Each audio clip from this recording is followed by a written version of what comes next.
मुगल शासन व्यवस्था। मंत्रिपरिषद को विजारत कहा जाता था। बाबर के शासनकाल में वजीर पद काफ़ी महत्वपूर्ण था।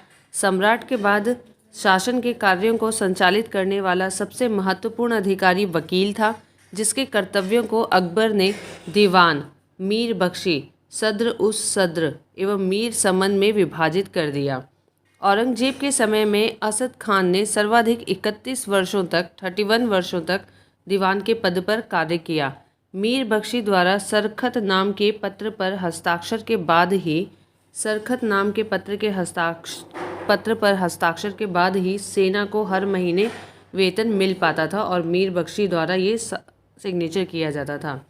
जब कभी सद्र न्याय विभाग के प्रमुख का कार्य करता था, तब उसे काजी कहा जाता था।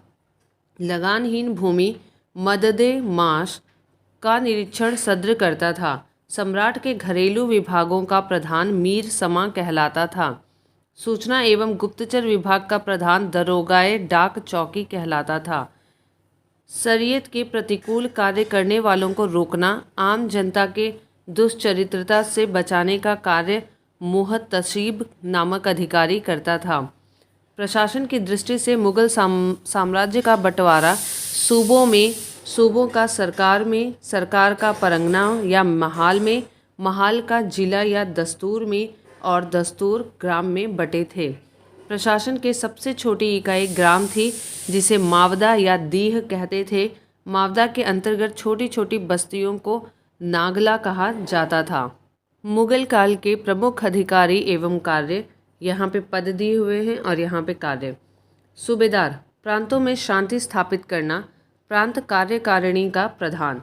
दीवान, प्रांतीय राजस्व का प्रधान, सीधे शाही दीवान के प्रति जवाबदेह। बख्शी, प्रांतीय सैन्य प्रधान।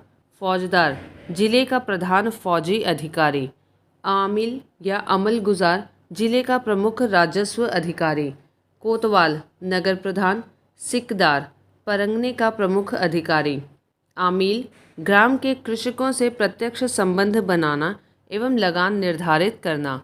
शाहजहां के शासनकाल में सरकार एवं परगना के मध्य चकला नाम की एक नई इकाई की स्थापना की गई थी। भूमि कर के विभाजन के आधार पर मुगल साम्राज्य की समस्त भूमि 3 वर्गों में विभाजित थी। पहली खालसा भूमि, प्रत्यक्ष रूप से बादशाह के नियंत्रण में। जागीर भूमि, तनख्वाह के बदले दी जाने वाली भूमि। सयूरगल या मददे माश, अनुदान में दी गई लगानहीन भूमि, इसे मिल्क भी कहा जाता था। शेरशाह द्वारा भू राजस्व हेतु अपनाई जाने वाली पद्धति राई का उपयोग अकबर ने भी किया था। अकबर के द्वारा करोड़ी नामक अधिकारी की नियुक्ति 1573 ईस्वी में की गई थी। इसे अपने क्षेत्र में 1 करोड़ दाम वसूल करना होता था। 1580 ईस्वी में अकबर ने दहसाला नाम की नवीन कर प्रणाली प्रारंभ की। इस व्यवस्था को टोडरमल बंदोबस्त भी कहा जाता है। इस व्यवस्था के अंतर्गत भूमि को 4 भागों में विभाजित किया गया। पहली है पोलज, इसमें नियमित रूप से खेती होती थी। वर्ष में 2 बार फसल होती थी। नियमित रूप से इसमें खेती होती थी। परती, इस भूमि पर 1 या 2 वर्षों के अंतराल पर खेती की जाती थी। चाचर, इस पर 3 से 4 से संबंधित होगा, 3 से 4 वर्ष के अंतराल पर खेती की जाती थी। बंजर, यह खेती योग्य भूमि नहीं थी, इस पर लगान नहीं वसूला जाता था। 1572-71 ईस्वी में टोडरमल ने खालसा भूमि पर भू राजस्व की नवीन प्रणाली जब्ती प्रारंभ की। जब्ती प्रणाली भूमि पर भू राजस्व की नवीन प्रणाली थी। इसमें कर निर्धारण की 2 श्रेणी थी। एक को तखशीश और दूसरे को तहसील कहते थे। औरंगजेब ने अपने शासनकाल में नस्क प्रणाली को अपनाया और भू राजस्व की राशि को उपज का आधा कर दिया। मुगल काल में कृषक 3 वर्गों में विभाजित थे। खुद काश्त, ये किसान उसी गांव की भूमि पर खेती करते थे जहां के वे निवासी थे। पाही काश्त, ये दूसरे गांव जाकर कृषि कार्य करते थे। मुजारियन, खुद काश्त कृषकों से भूमि किराए पर लेकर कृषि कार्य करते थे। मुगल काल में रुपये की सर्वाधिक ढलाई औरंगजेब के समय में हुई। आना सिक्के का प्रचलन शाहजहां ने करवाया था। जहांगीर ने अपने समय में सिक्कों पर अपनी आकृति बनवाई, साथ ही उस पर अपना और नूरजहां का नाम अंकित करवाया था। मुगलकालीन लगान वसूल करने की व्यवस्थाएं। गल्ला बख्शी, इसमें फसल का कुछ भाग सरकार द्वारा ले लिया जाता था। नसक, इसमें खड़ी फसल के आधार पर लगान का अनुमान लगाकर फसल कटने पर उसे ले लिया जाता था। यह व्यवस्था बंगाल में थी। जब्ती, इसमें बोई गई फसल के आधार पर लगान का निश्चय किया जाता था जो नगद लिया जाता था। सबसे बड़ा सिक्का शन शब्द सोना का था। स्वर्ण का सबसे प्रचलित सिक्का इलाही था। सबसे बड़ा सिक्का शन शब्द सोने का था और स्वर्ण का सबसे प्रचलित सिक्का जो था वो इलाही था। मुगल कालीन अर्थव्यवस्था का आधार चांदी का रुपया था। अगला, दैनिक लेन देन के लिए तांबे के दाम का प्रयोग होता था। 1 रुपये में 40 दाम होते थे। मुगल सेना 4 भागों में विभक्त थी। पहली पैदल सेना, दूसरी घुड़सवार सेना, तीसरी तोपखाना और चौथी हाथी सेना।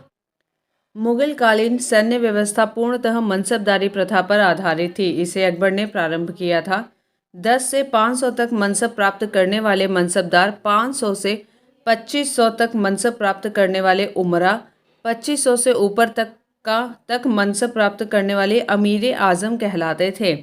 जात में व्यक्ति के वेतन एवं प्रतिष्ठा का ज्ञान होता था। सवार पद से घुड़सवार दस्तों की संख्या का ज्ञान होता था। जात से व्यक्ति के वेतन एवं प्रतिष्ठा का ज्ञान होता था और सवार पद से घुड़सवार दस्तों की संख्या का ज्ञान होता था। अकबर के शासनकाल में 29 ऐसे मनसबदार थे जो 5000 जात की पदवी के थे। औरंगजेब के शासनकाल तक ऐसे मनसबदारों की संख्या 79 थी। जहांगीर ने सवार पद में 2 अस्पा एवं सिंह अस्पा की व्यवस्था की। सर्वप्रथम यह पद महाबत खां को दिया गया। मराठों का उत्कर्ष। मराठा साम्राज्य का संस्थापक शिवाजी थे। शिवाजी का जन्म 6 अप्रैल 1627 ईस्वी में सिवनेर दुर्ग, जुन्नार के समीप में हुआ था। शिवाजी के पिता का नाम शाहजी भोंसले एवं माता का नाम जीजाबाई था। शाहजी भोंसले की दूसरी पत्नी का नाम तुकाबाई मोहिते था। शिवाजी के गुरु कोंडदेव थे। आध्यात्मिक क्षेत्र में शिवाजी के आचरण पर गुरु रामदास का काफ़ी प्रभाव था। शिवाजी का विवाह साईबाई निम्बालकर से 1640 ईस्वी में हुआ। शाहजी ने शिवाजी को पूना की जागीर प्रदान कर स्वयं बीजापुर रियासत में नौकरी कर ली। अपने सैन्य अभियान के अंतर्गत 1644 ईस्वी में शिवाजी ने सर्वप्रथम बीजापुर के तोरण नामक पहाड़ी किले पर अधिकार किया। 1656 ईस्वी में शिवाजी ने रायगढ़ को अपनी राजधानी बनाया। शिवाजी को राजा की उपाधि औरंगजेब ने दी थी। बीजापुर के सुल्तान ने अपने योग्य सेनापति अफजल खां को सितंबर 1659 ईस्वी में शिवाजी को पराजित करने के लिए भेजा। शिवाजी ने 10 नवंबर 1659 को अफजल खां की हत्या कर दी। शिवाजी ने सूरत को 1664 ईस्वी में एवं 1670 ईस्वी में लूटा। पुरंदर की संधि 1665 ईस्वी में महाराजा जय सिंह एवं शिवाजी के मध्य संपन्न हुई। 1672 ईस्वी में शिवाजी ने पन्हाला दुर्ग को बीजापुर से छीना। 5 जून 1674 ईस्वी को शिवाजी ने रायगढ़ में वाराणसी काशी के प्रसिद्ध विद्वान श्री गंगा भट्ट द्वारा अपना राज्याभिषेक करवाया। मूल रूप से गंगा भट्ट महाराष्ट्र का एक सम्मानित ब्राह्मण था जो लंबे समय से वाराणसी में रह रहा था। शिवाजी को औरंगजेब ने मई 1666 में जयपुर भवन में कैद कर लिया, जहां से वे 16 अगस्त 1666 में भाग निकले। मात्र 53 वर्ष की आयु में 3 अप्रैल 1680 को शिवाजी की मृत्यु हो गई। शिवाजी के मंत्रिमंडल को अष्टप्रधान कहा जाता था। अष्टप्रधान में पेशवा का पद सर्वाधिक महत्वपूर्ण एवं सम्मान का होता था। शिवाजी ने दरबार में मराठी को भाषा के रूप में प्रयोग किया। शिवाजी की सेना 3 महत्वपूर्ण भागों में विभक्त थी। पहली पागा सेना, नियमित घुड़सवार सैनिक होते थे, जिसमें दूसरे सिहलदार सेना, अस्थायी घुड़सवार सैनिक होते थे। पैदल सेना होती थी। शिवाजी को तोपें अंग्रेजों ने प्रदान की थीं। महाराष्ट्र के प्रमुख संत ज्ञानदेव या ज्ञानेश्वर 1275 से 1296 ईस्वी, महाराष्ट्र में भक्ति आंदोलन के जनक, मराठी भाषा और साहित्य के संस्थापक, भगवत गीता पर भावार्थ दीपिका नामक बृहद टीका लिखी, जिसे सामान्य रूप से ज्ञानेश्वरी के नाम से जाना जाता है। नामदेव 1270 से 1350 ईस्वी, 1270 से 1350 ईस्वी इनके आराध्य देव पढ़नपुर के विठोबा या विठल विष्णु के रूप थे। विठोबा या विठल की उपासना को वरकरी संप्रदाय के नाम से जाना जाता है, जिसकी स्थापना नामदेव ने की थी। नामदेव ने वरकरी संप्रदाय की स्थापना की थी। इनमें कुछ पद गुरु ग्रंथ साहब में संकलित हैं। एकनाथ 1533 से 1599 ईस्वी, इन्होंने रामायण पर भावार्थ रामायण नामक टीका लिखी। तुकाराम 1598 से 1650 ईस्वी तक इन्होंने भक्तिपरक कविताएं लिखी, जिन्हें अभंग कहा जाता है। ये अभंग भक्तिपरक काव्य के ज्योतिपुंज हैं। रामदास 1608 से 1681 ईस्वी, महाराष्ट्र के अंतिम महान संत कवि। दशबोध उनकी रचनाओं और उपदेशों का संकलन है। मराठा राज्य के अंतर्गत दो प्रकार के क्षेत्र होते थे। पहला स्वराज, जो क्षेत्र प्रत्यक्षतः मराठों के नियंत्रण में थे, उन्हें स्वराज क्षेत्र कहा जाता था। मुगतई मुल्क के कदीम, यह वह क्षेत्र था जिसमें वे चौथ एवं सरदेशमुखी वसूल करते थे। चौथ एवं सरदेशमुखी स्वराज से नहीं लिए जाते थे, बल्कि उन जगहों से लिए जाते थे जहां मुगल या दक्कनी राजाओं का शासन था। चौथ भू राजस्व का 1/4 था, जो मराठों के उस क्षेत्र पर आक्रमण नहीं करने के लिए दिया जाता था।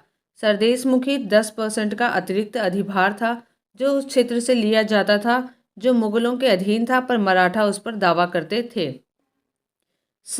सरंजामी प्रथा का संबंध मराठा भू राजस्व व्यवस्था से है। सरंजामी प्रथा का संबंध मराठा भू राजस्व व्यवस्था से है। अष्टप्रधान, इसमें अष्टप्रधान में पेशवा प्रधानमंत्री होते थे और राज्य का प्रशासन एवं अर्थव्यवस्था की देखरेख करते थे। पेशवा प्रधानमंत्री कहलाते थे, जो राज्य का प्रशासन एवं अर्थव्यवस्था की देखरेख करते थे। सर ये नौबत सेनापति होते थे, ये सैन्य प्रधान होते थे। अमात्य राजस्व मंत्री होते थे, आय व्यय का लेखा जोखा रखते थे। वाक्यान्विश, सूचना और गुप्तचर एवं संधि विग्रह के विभागों का अध्यक्ष। चिटनेस, राजकीय पत्रों को पढ़कर उसकी भाषा शैली को देखना। सुमंत, विदेश मंत्री। पंडित राव, धार्मिक कार्यों के लिए तिथि का निर्धारण। न्यायाधीश, न्याय विभाग का प्रधान। शिवाजी की कर व्यवस्था मलिक अंबर की कर व्यवस्था पर आधारित थी। शिवाजी ने रस्सी द्वारा माप की व्यवस्था के स्थान पर काठी एवं मानक छड़ी के प्रयोग का आरंभ किया। शिवाजी ने 1679 में अन्नाजी दत्तो द्वारा व्यापक भूमि सर्वेक्षण करवाया। शिवाजी के समय कुल उपज का 33% भाग राजस्व के रूप में वसूला जाता था, जो बढ़कर 40% हो गया था। शिवाजी ने मुगल व्यापारिक केंद्र सूरत को 2 बार 1666 एवं 1670 ईस्वी में लूटा।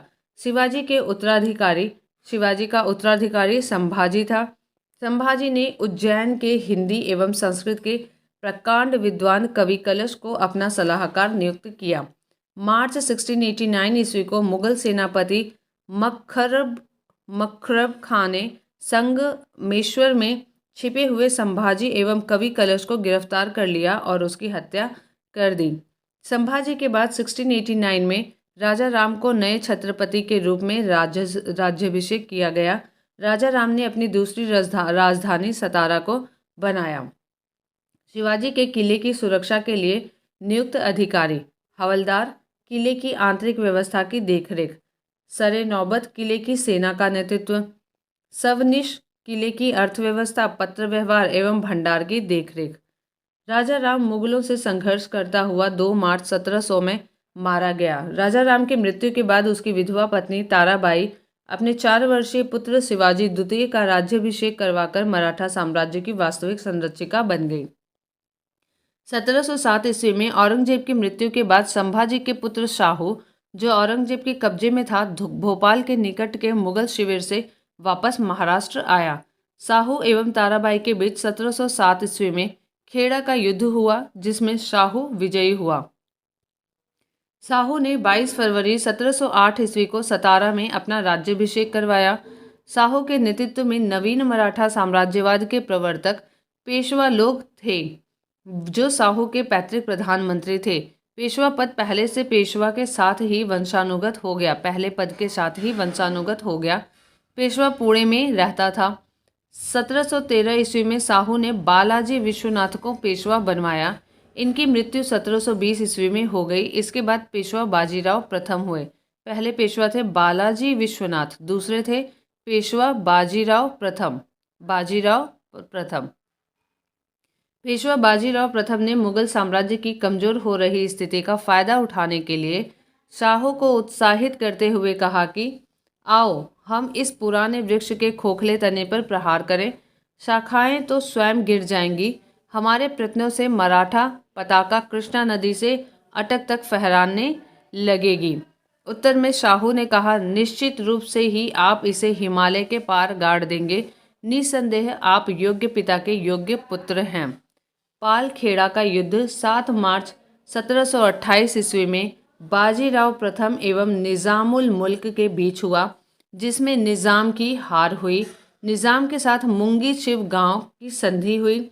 दिल्ली पर आक्रमण करने वाला प्रथम पेशवा बाजीराव प्रथम था, जिसने 29 मार्च 1739 को दिल्ली पर धावा बोला था। उस समय मुगल बादशाह मोहम्मद शाह दिल्ली छोड़ने के लिए तैयार हो गया था। बाजीराव प्रथम मस्तानी नामक महिला से संबंध होने के कारण चर्चित रहा। 1740 ईस्वी में बाजीराव प्रथम की मृत्यु हो गई। आइए यहाँ पे इनके द्वारा लड़े गए कुछ युद्ध और संधियाँ देखते हैं। अंग्रेज मराठा संघर्ष के अंतर्गत होने वाली प्रमुख संधियाँ और किस वर्ष में हुई हैं? सूरत संधि 1775, पुरंदर संधि 1776 76, बड़गांव संधि 1779, सालाभाई संधि 1782, बसीन की संधि 1802, देवगांव की संधि 1803 और सुरजी अर्जुन गांव की संधि भी 1803। देवगांव संधि और सुरजी अर्जुन गांव संधि 1803 में हुई थी। राजापुर घाट की संधि 1804 1804, नागपुर की संधि 1816 1816, ग्वालियर की संधि 1817, पूना की संधि 1817, मंदसौर की संधि 1818 में हुई थी। आगे देखते हैं। बाजीराव प्रथम की मृत्यु के बाद बालाजी बाजीराव 1740 ईस्वी में पेशवा बना। 1750 ईस्वी में संगोला संधि के बाद पेशवा के हाथ में सारे अधिकार सुरक्षित हो गए। बालाजी बाजीराव को नाना साहेब के नाम से भी जाना जाता था। झलकी की संधि हैदराबाद के निजाम एवं बालाजी बाजीराव के मध्य हुई। बालाजी बाजीराव के समय में ही पानीपत का तृतीय युद्ध 14 जनवरी 1761 को हुआ। पानीपत का तृतीय युद्ध 14 जनवरी 1761 को हुआ, जिसमें मराठों की हार हुई। इस हार को नहीं सह पाने के कारण बालाजी की मृत्यु 1761 में हो गई। माधवराव नारायण प्रथम 1961 में पेशवा बना। इसने मराठों की खोई हुई प्रतिष्ठा को पुनः प्राप्त करने का प्रयास किया। माधवराव ने ईस्ट इंडिया कंपनी की पेंशन पर रह रहे मुगल बादशाह शाह आलम द्वितीय को पुनः दिल्ली की गद्दी पर बिठाया। मुगल बादशाह अब मराठों का पेंशन भोगी बन गया। पेशवा नारायण राव 1772 से 73 ईस्वी की हत्या उसके चाचा रघुनाथ राव द्वारा कर दी गई। पेशवा माधवराव नारायण द्वितीय की अल्पायु के कारण मराठा राज्य की देखरेख 12 भाई सभा नाम की 12 सदस्यों की एक परिषद करती थी। इस परिषद के 2 महत्वपूर्ण सदस्य थे। पहला महादजी सिंधिया एवं नाना फडणवीस। नाना फडणवीस का मूल नाम बालाजी जनार्दन भानु था। अंग्रेज जेम्स ग्रांट डफ ने इन्हें मराठों का मैकियावेली कहा था। अंतिम पेशवा राघोवा का पुत्र बाजीराव द्वितीय था, जो अंग्रेजों की सहायता से पेशवा बना था। मराठों के पतन में सर्वाधिक योगदान इसी का था। यह सहायक संधि स्वीकार करने वाला प्रथम मराठा सरदार था। 1776 ईस्वी में पुरंदर की संधि हुई। इसके तहत कंपनी ने रघुनाथ राव के समर्थन को वापस लिया। प्रथम आंग्ल मराठा युद्ध 1782 ईस्वी में सालबाई संधि के साथ खत्म हुआ। द्वितीय आंग्ल मराठा युद्ध 1803 से 1805 ईस्वी में हुआ। इसमें भोंसले नागपुर ने अंग्रेजों को चुनौती दी। इसके फलस्वरूप 7 सितंबर 1803 ईस्वी को देवगांव की संधि हुई। तृतीय आंग्ल मराठा युद्ध 1817 से 1819 ईस्वी में हुआ। इस युद्ध के बाद मराठा शक्ति और पेशवा के वंशानुगत पद को समाप्त कर दिया गया। पेशवा बाजीराव द्वितीय ने कोरेगांव एवं अस्टी के युद्ध में हारने के बाद फरवरी 1818 ईस्वी में मैल्कम के सम्मुख आत्मसमर्पण कर दिया। अंग्रेजों ने पेशवा के पद को समाप्त कर बाजीराव द्वितीय को पुणे से हटाकर कानपुर के निकट बिठूर में पेंशन पर जीने के लिए भेज दिया, जहां 1853 में इसकी मृत्यु हो गई।